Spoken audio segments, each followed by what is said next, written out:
Good day to everyone listening in on this podcast. With me today, I have a very interesting advisor who's new to the whole exit planning world. So, Craig, tell us who you are and why you have an interest in exit planning. Certainly. Thank you, John. It's a pleasure to be here with you in Denver today. My name is Craig Rubrecht. I'm the CEO of Cornerstone Wealth Group. And we're headquartered in the Carolinas, offices throughout the Carolinas and in San Francisco, California. Mm-hmm. And John, through the years, we've worked in both personal wealth planning as well as on the corporate side, mm-hmm. and we run a division that we call Cornerstone Retire, which is 401k design and planning and consulting. So we're at our national conference right now in Denver, Colorado. What brought you here? What made you be interested or caused you to be interested in exit planning for business owners? I'd say first it was an attraction from a niche for Cornerstone and the mm-hmm. clients that number one we enjoy working with. We feel like we have natural talent in advising mm-hmm. Business owners, but at the same time there was something missing. There was something missing in our process. You know, a great example I'll use is a lot of advisors might use e-money software, mm-hmm. Money Guide Pro, or a couple of popular pieces of technology, but not specifically engineered for a business owner, and particularly somebody that's contemplating an exit. Mm-hmm. But it wasn't just the software; it was the process that comes with it that really attracted us to BEI.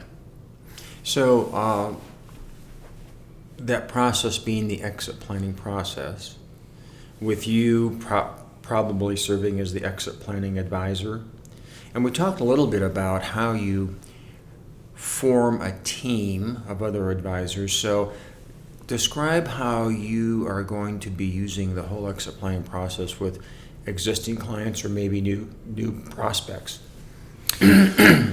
Sure, and some of the people I've met here this week are great examples. You know, when we think about the team, I think most advisors have a relationship typically with a CPA, perhaps an estate mm-hmm. planning attorney. Mm-hmm. When we're working with a business owner, and of course, these worlds intersect, right? When you think about planning with respect to their businesses and planning with respect to their personal mm-hmm. wealth, right? As you know all too well, it's all intertwined. However, topics inevitably come up around exit planning. I received a phone call last week from somebody who's receiving, as many business owners are today, solicitations and emails and phone calls for people to purchase their business. Mm-hmm. And so we inevitably get the questions, how should I consider my exit? I'm trying to design a compensation plan for my executive team.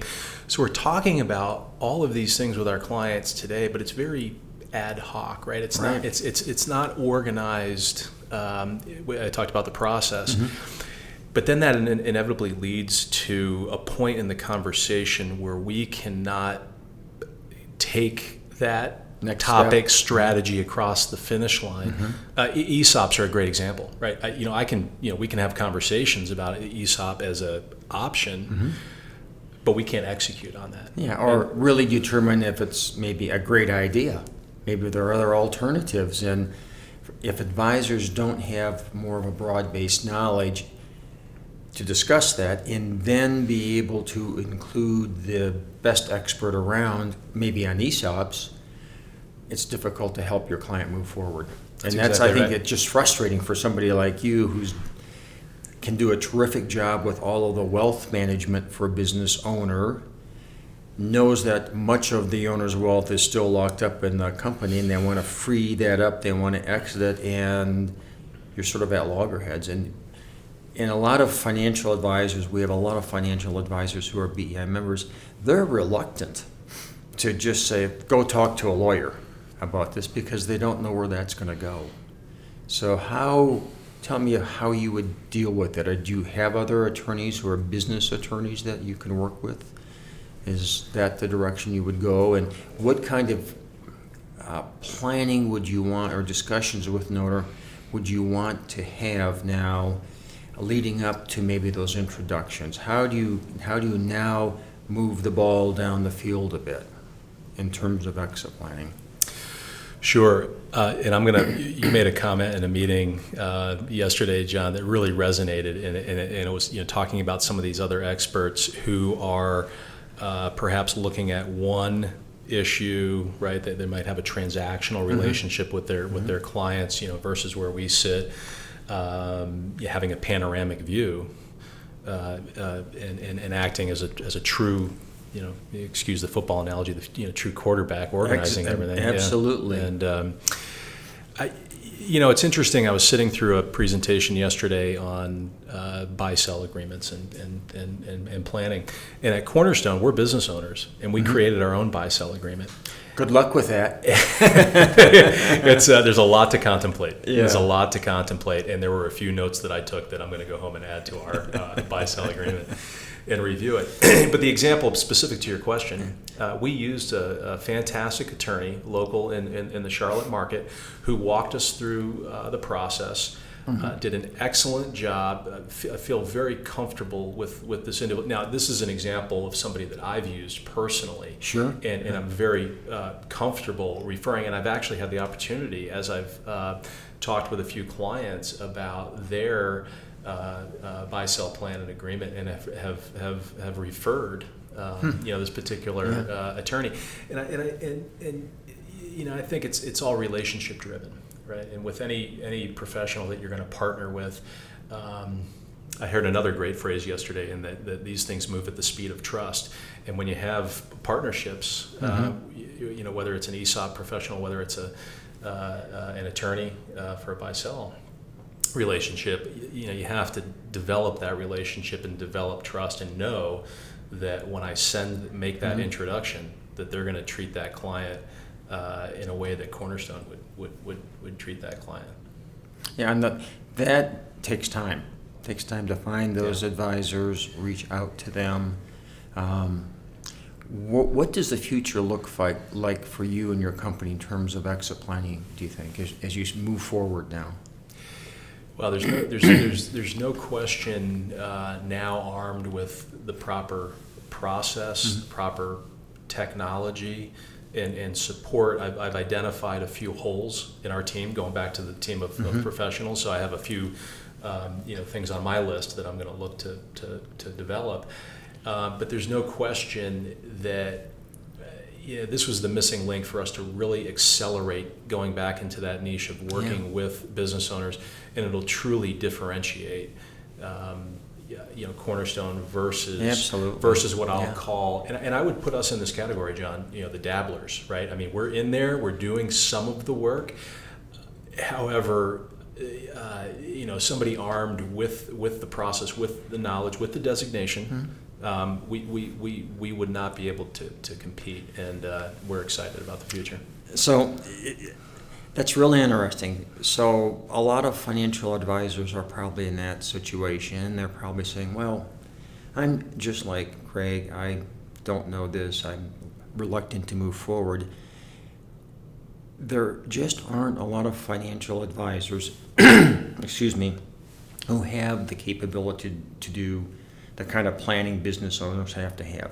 And Craig's firm, he's being very modest, it's a big firm. You've got like more than $1.5 billion under management, correct? That's correct. We're about $1.6 billion. Yeah, so they've been doing this for decades, is that fair to say? Well, we're celebrating our 20th anniversary this year, John. Okay, I guess it is decades. That's right. Yeah, so it's not a lack of being a fantastic financial planner and financial advisor. It's just not having the tools to do exit planning for business owners. And that's a missing piece for most financial advisors.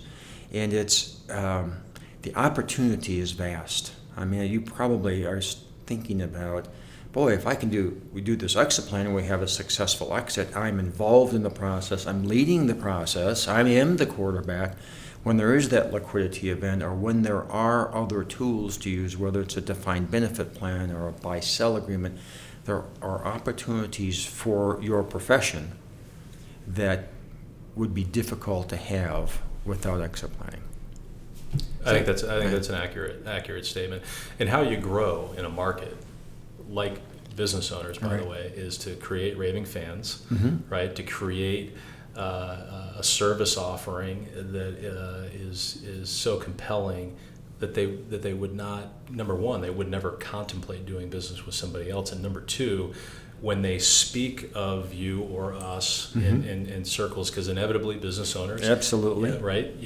What do you think of your financial planner or right. your lawyer? Yeah, that's right. Yeah. That's right.